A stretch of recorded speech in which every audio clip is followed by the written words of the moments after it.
Que diriez-vous de travailler tout l'hiver sur une plage au Costa Rica? C'est ce que permet la nouvelle tendance du nomadisme digital. Valérie Laflamme-Caron, anthropologue et exploratrice, elle aussi digitale, est avec nous pour nous brosser le portrait de cette nouvelle tendance chez les milléniaux. Bonjour Valérie. Bonjour Simon. Alors, c'est quoi là, cette nouvelle tendance de nomadisme digital? Est-ce que c'est un retour à la préhistoire des hommes nomades ou au contraire, c'est les gens qui passent leur soirée à surfer sur Internet et être incapables de s'arrêter sur un site et passer de l'un à l'autre? Un peu tout ça. Je dirais que c'est un grand rêve.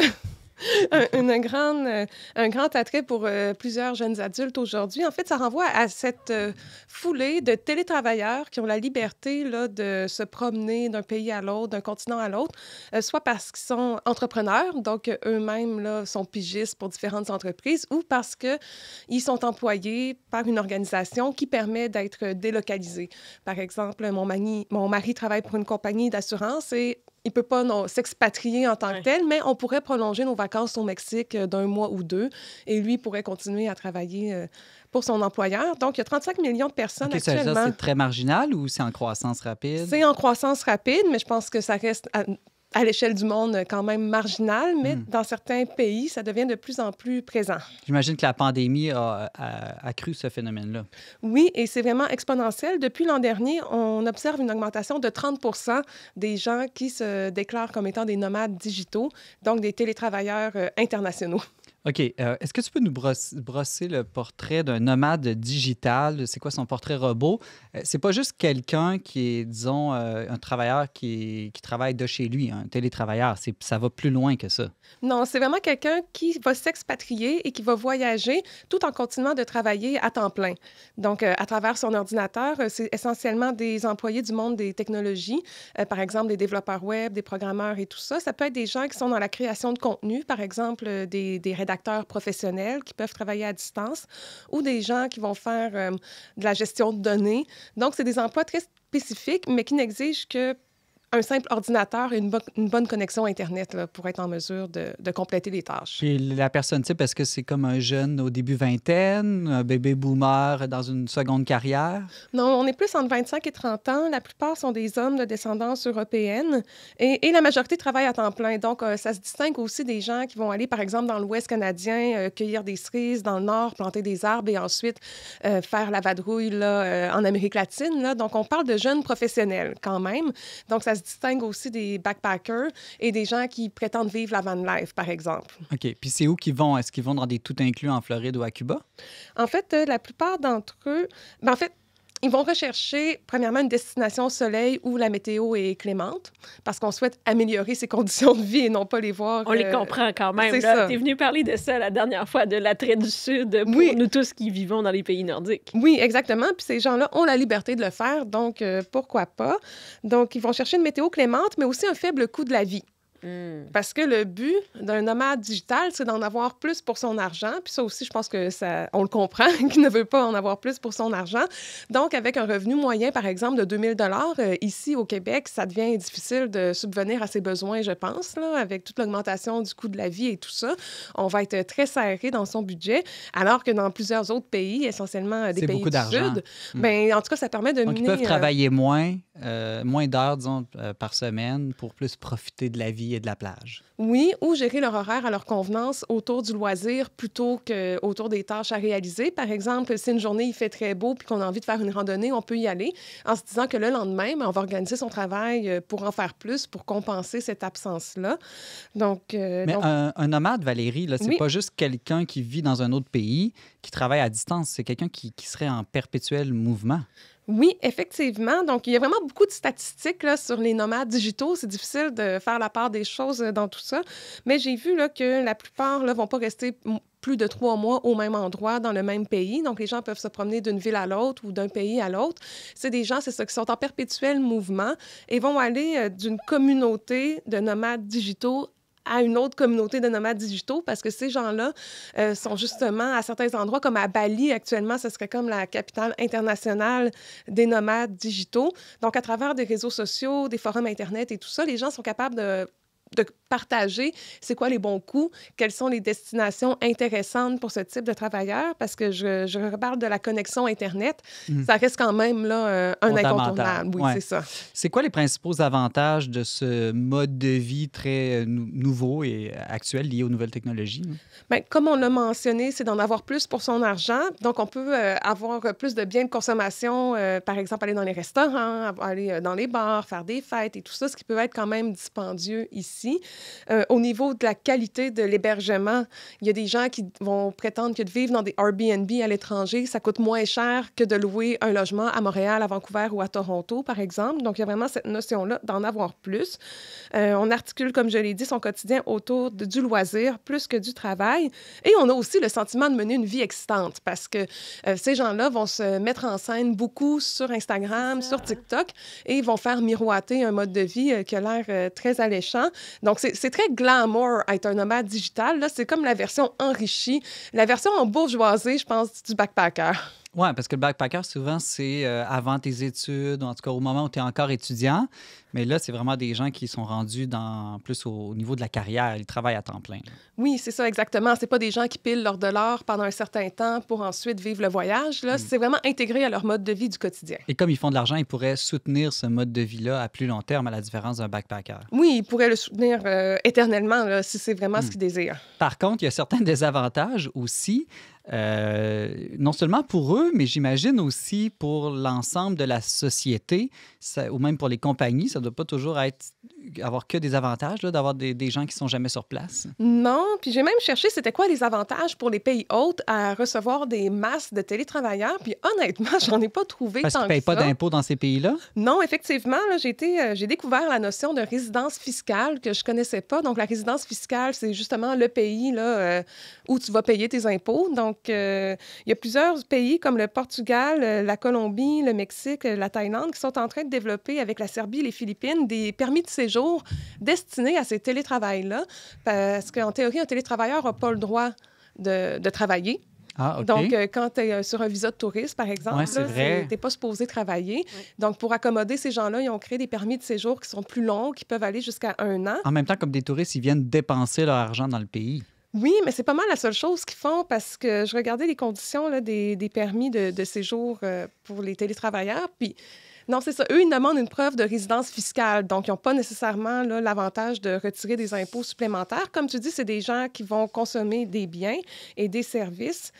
Par contre, ça ne va pas servir les populations locales. Il y a quelques entrepreneurs qui vont en tirer profit, comme d'habitude. Par exemple, ceux qui vont créer des espaces de coworking, c'est comme une industrie en développement dans ces pays-là. On va créer des bureaux très standardisés qui ressemblent à des cafés qu'on retrouve ici, là, des cafés à la mode de type un peu industriel, minimaliste scandinave. Là. Je viens de mélanger toutes sortes de tendances, mais je suis certaine que vous voyez ce on a une image mentale, oui. Exactement, comme un Starbucks sur les stéroïdes. Là. Donc, on crée ces espaces de coworking. Bien, ça prend des ressources qui sont... C'est pas des services, dans le fond, accessibles aux populations. Ça permet aussi une augmentation du coût de la vie avec une flambée des loyers parce que les propriétaires sont pas nonos, là. Ils savent bien que les gens sont capables de payer un peu plus. Donc, ils vont eux-mêmes rénover un petit peu pour rendre leur logement plus tendance pour être alléchant pour ces télétravailleurs. Donc, ça amène une grande gentrification. Puis, ça va nuire à la fois aux populations, mais aussi aux télétravailleurs qui, eux, recherchent une certaine authenticité. Ils cherchent le confort, mais quand même d'être minimalement dépaysés, sinon ils resteraient chez eux. Mais dans ces hauts lieux du télétravail, bien, il y a une perte d'authenticité parce qu'à force de développer des cafés à la mode, des espaces de coworking, des boîtes de nuit et tout ça qui répondent aux désirs des Occidentaux, bien, forcément, ça perd sa petite saveur locale.